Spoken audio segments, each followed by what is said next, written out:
the roles that are part of production that work on set usually are not hired by Disney directly, and they are hired by the production itself. And usually those roles go through like a third party, but not directly through the same big corporation.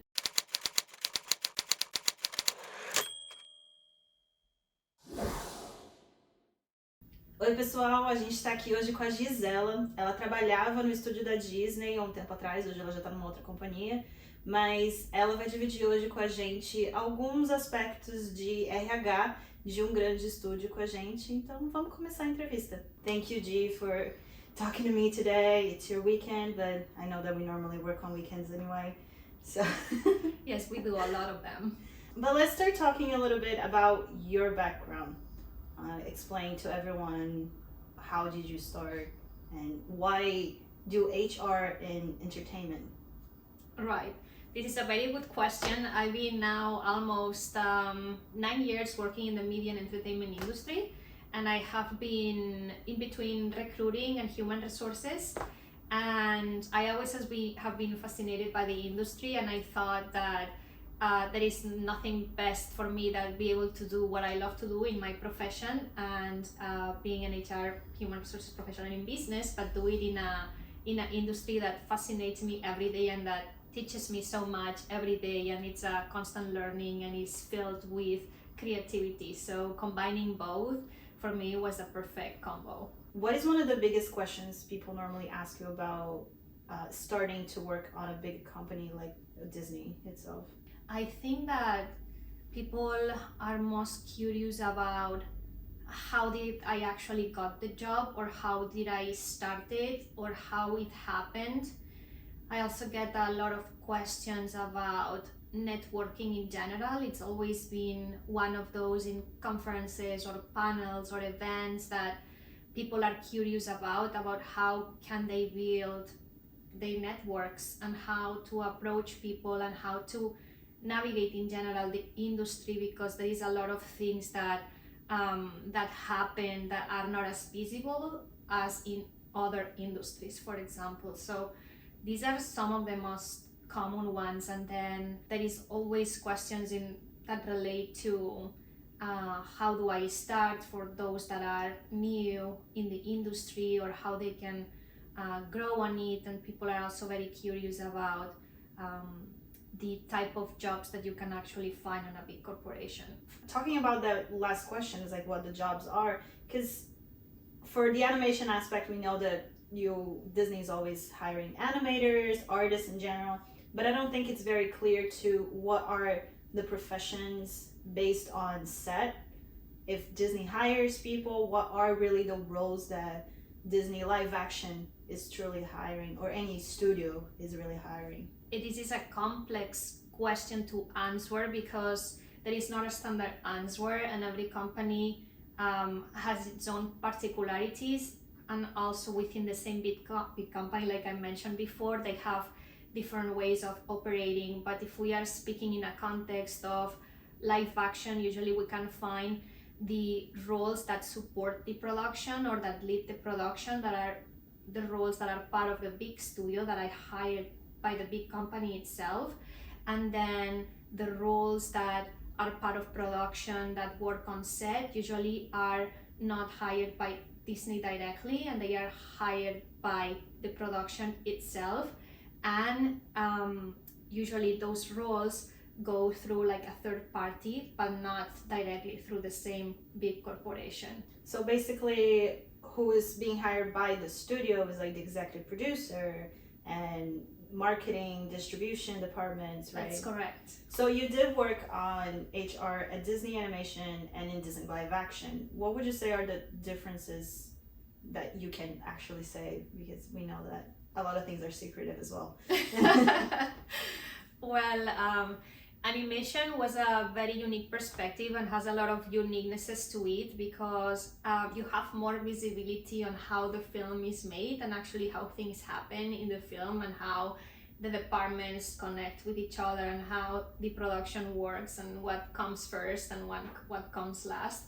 So animation was a very unique experience to understand that, to understand filmmaking in general, and to see something like the results of something so beautiful out of nothing, and see the whole pipeline, the whole process.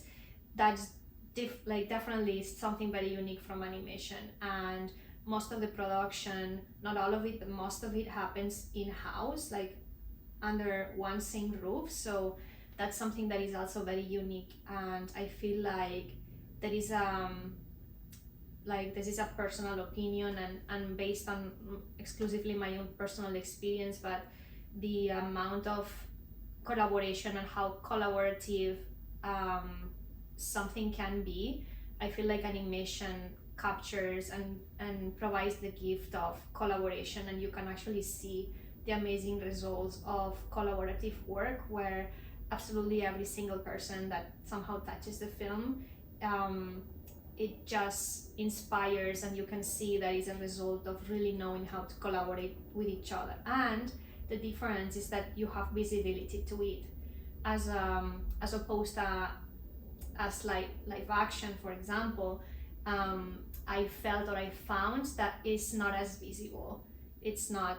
And the collaboration also happens, but depending on the area of production where you are, because everything doesn't happen right in the same roof or under the same roof necessarily, then it's harder to see what's happening and when. And so I think that that's one of the most prominent differences that I experience working animation versus live action. And I think one thing people might be thinking right now is like, how is HR essential for live action? Because it's a big studio, so obviously you do need HR, but I think most people that are watching this are also artists or crew, and they're like, what do HR does for production? Yes, that's a really good question, because actually the role per se of human resources supporting productions or certain areas of the film, right, the filmmaking process or production in general, or a studio, like in some places this role didn't even exist before, so it was something new relatively from the last few years, where it's gained more power and more importance on this role in the company supporting that. It's also a little bit different how it functions depending on the type of support that you are offering, right? Like, for example, when I was working on animation, I was supporting more the recruiting aspect of it. But in human resources, in production, you are really, or in live action, as I recall it from my experience, like the HR professionals are really a thought partner for leadership and the executives of those productions. And then we help with workforce management in general, right? Every time that the production numbers increase in terms of like we need to complete more projects in this amount of time, or we are gonna open these new jobs, and or who can we promote, those conversations of how we seek internal growth, how we at the same time bring people from the external market, or if there are problems, unexpected issues that rise on the floor, whether it's in the actual company or on set. The HR person help production a lot to be that thought partner of, okay, let's see what happened, let's see how we can solve it in the most efficient way that makes sense, and also supporting the people. So that made things easier as well for the studio in general.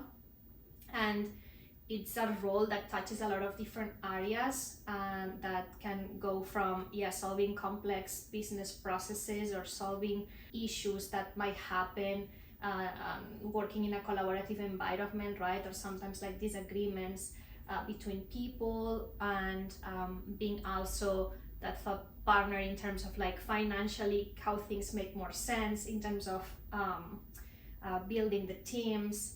And it touches just a lot of different areas, and honestly it's one of those professions that every day can be something completely different in how you can think of things and what you can focus on. Like one day you are partnering with production executives, another day maybe you are partnering with legal in something, another day maybe you are partnering with marketing. And so it's a very dynamic role that's difficult to pin for like one specific thing, because it flows a lot, and it's a role that has to adapt very quickly to the needs of the business, to what's happening that day. Even if we have something on schedule, right, but something happens on production or on the business or anything, then it's like, stop everything and let's help solve this, because this needs to be solved today. So it keeps you on your feet. One thing I noticed, it probably happens in other industries as well, but because this is our industry, I noticed more in the film industry, is that to move up, you kind of need to move companies or really change teams on a way, right? Do you think that's very true? Like, if you want to do something more with your career, you need to move out into something different? That's a very profound question, because it also brings a lot of controversy, and it's a very interesting topic for discussion, actually, I always thought. And I would say, or what first comes to my mind is that depends on the role. I can see that depending on the role that you are, it might be actually a good thing to stay put, and that you can develop the career whatever you choose, whatever you are, like on a steady way, depending on, again, your role and where you are working. But then I almost would say that in many cases, if not most, it is good movement. And it depends again of the role. I would recommend completely different things, but in general, or what has worked for me at least, is have had this chance of movement and making the decision of leaving positions where I knew they were unique, and that, right, everybody would tell me, why would you leave this place that is so hard to get in? And it was a hard decision to leave a place where you are like living a dream pretty much, but at some point it's like, where do you make the decision of, I need or I want to keep growing or experience something different, because that's gonna make me a more round up professional. And it's depending on what you prioritize. In my case, I prioritize that. And so the decisions that I made to move around worked very nicely for me. No, yeah, I did notice also with freelance itself, like a lot of times people do work with one specific production company all the time on set, and unfortunately the team that's hiring always see them as that one role on set, and even though that's not the role they want forever, they want to grow within the other professions in the set, they cannot get out of that, because that's how the line producer, the production manager sees them as, you know, like that's what they, if they see you as only a PA, sometimes the opportunity doesn't come up. You need to ask for it a lot of times, and if you have a good relationship, they might give you the opportunity, but sometimes it's like, we don't need something in that position, so you might have to go after new opportunities within a different production company or within different line producers and production managers. I have one last question for you, because you're not necessarily working on set or an artist per se. What would you say to someone that is not in those roles but do want to work in the film industry, the TV industry? What is an advice for like how to approach this industry, even though you might not be an artist or crew?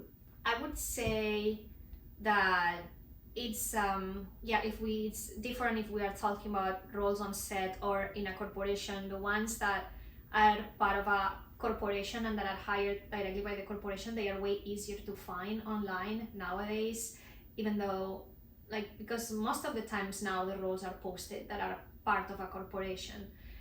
For many professions, of course, LinkedIn really works, because a lot of the recruiters also look for talent there.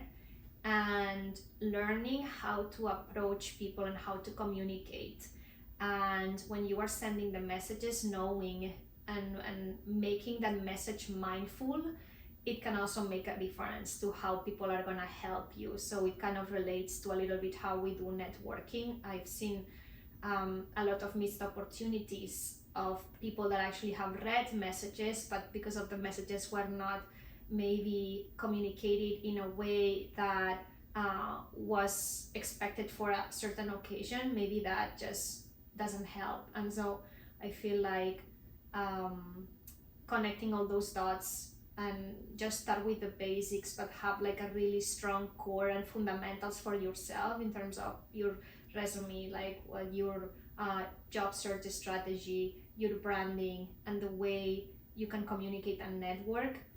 Just starting there, I feel like it's the first brick to build the house. And of course, there is a lot of others, right, that we could put up to help approach and access the industry. Like then you can add things like doing a mindful search of events and community events, and how do you start building community and embedding yourself in those organizations and conversations. And if you already have those strong fundamentals well set, then it's gonna help you on whatever you do next. And then you little by little like keep expanding and learning about the industry. That's awesome. Thank you so much for talking to me today. If we keep going, we're gonna stay here for like hours. So thank you. Se você gostou da entrevista com a Gisela, já deixa o seu gostei, se inscreve no canal para não perder os próximos vídeos. E se você quer saber um pouco mais sobre a Gisela, eu deixei todos os links relacionados a ela na descrição. Eu vejo você semana que vem.